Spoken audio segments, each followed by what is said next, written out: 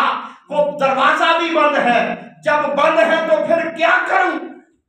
فخر الدین سیالوی شاید وہاں موجود تھے۔ آپ کہتے ہیں روحانی طور پر جبرائیل کرنا نہ کرنا تیرا کام ہے، پر آج تجھے سبق دیتا ہوں، اپنی پلکوں سے در یار پہ دستک دینا۔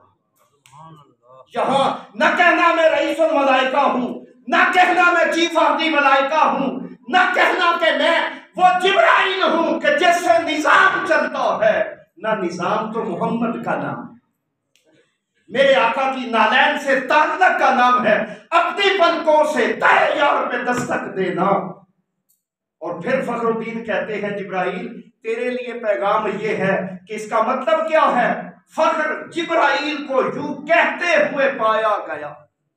فخر اپنی پلکوں سے در یار پہ دستک دینا، فخر جبرائیل کو یوں کہتے ہوئے پایا گیا،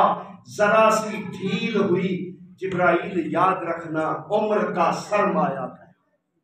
قرآن نے شرط رکھ دی کہ میرے حبیب کی بارگاہ میں آتے ہو، تیری آواز اگر بلند ہو گئی تو بڑا مبلغ بھی ہوا، بڑا مفتی بھی ہوا، تو بڑا بھنے خواہ بھی ہوا۔ آج بھی کل اہل سنت کہتے ہیں،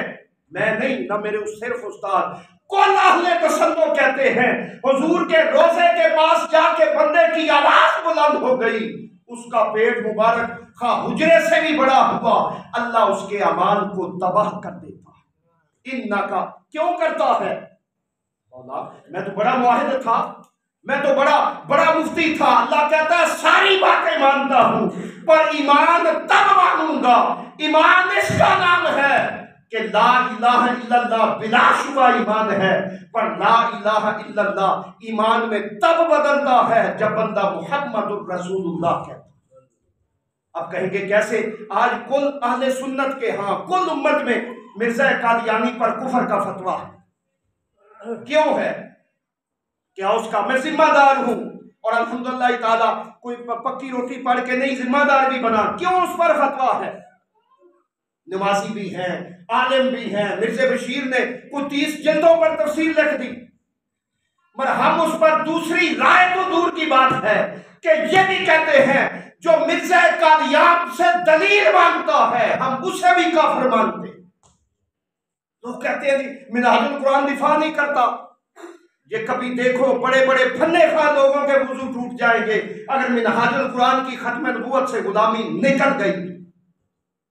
کہنا آسان ہے مگر کر کے ثابت کرنا ہے۔ میں نے عرض کیا کہ ہمارا ایمان ہے، شیخ الاسلام فرماتے ہیں کہ مرزا قادیان سے جو نبوت پر دلیل بھی مانتا ہے ہم کہتے ہیں وہ بھی کافر ہے۔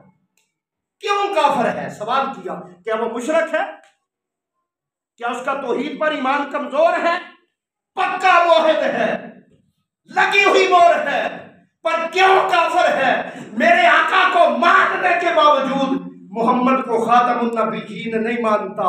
اپنی قبروں کا دھیان کرو، جو میرے آقا کی ایک صفت کو نہیں مانتا وہ کافر ہے، اور جو میرے آقا کو اپنے جیسا کہتا ہے میں نہیں کچھ کہہ سکتا۔ سوچنے کی بات ہے کہ وہ محبوب ہی ایسا ہے، محبوب کہتے ہی اسے ہیں، وہ اچھوتا بھی ہے، منموہنا بھی ہے، نرالا بھی ہے، افضل بھی ہے، اعلیٰ بھی ہے، کیوں نہ ہو کہ کل کائنات اس کے مقابلے میں نہ سجتی ہے نہ برابری میں آتی۔ زندگیاں ختم ہوئی اور قلم ٹوٹ گئے، پر میرے آقا کا ایک وصف بھی بیان نہ ہوا۔ آج آپ دیکھنے ریکارڈ ہے سیرت رسول کا کہ 1400 سال میں لکھی گئی وہی زندگی حضور کی 23 برس کی، مگر میرے شیخ سے لے کر حضرت عبداللہ بن عباس تک لوگوں نے بیان کی ہے، اور قربان جائیں ایمان اسے کہتے ہیں۔ اب حضور کا چہرہ ہے، اب جہاں سے باہر جاتے ہیں تو بندہ پوچھتا ہے کاری کا منہ کی ہو جائے، بھئی آپ ایک ہی ہوگا نا۔ قربان جائیں صحابہ تمہاری عظمتوں پر، حضور کے صحابہ، کوئی کہتا ہے حضور کا چہرہ دیکھنے میں ایسے لگتا تھا کہ بندہ دیکھے تو اس کی بھوک اڑ جاتی ہے۔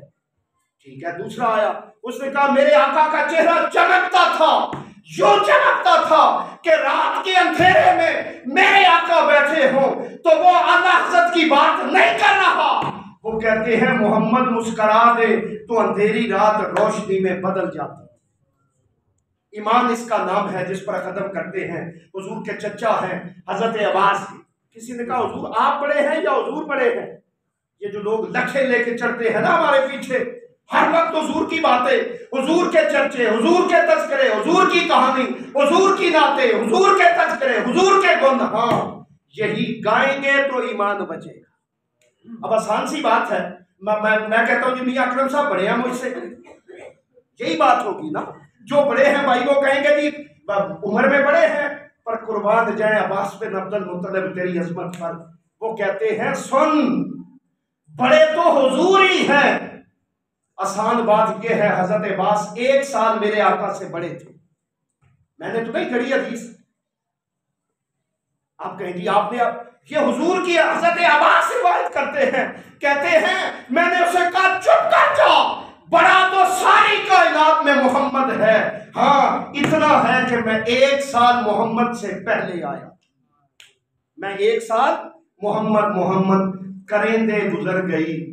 اور یہ محبت کا وہ تصور ہے۔ فرید الدین مٹھن کوٹھیے پہاڑ پر آئے، عاشق ہے، پہاڑ پر آ کر کہتا ہے ایک باری لنگا ساڈی تو جاتے، داڑیاں کریساں سکا لہاتے،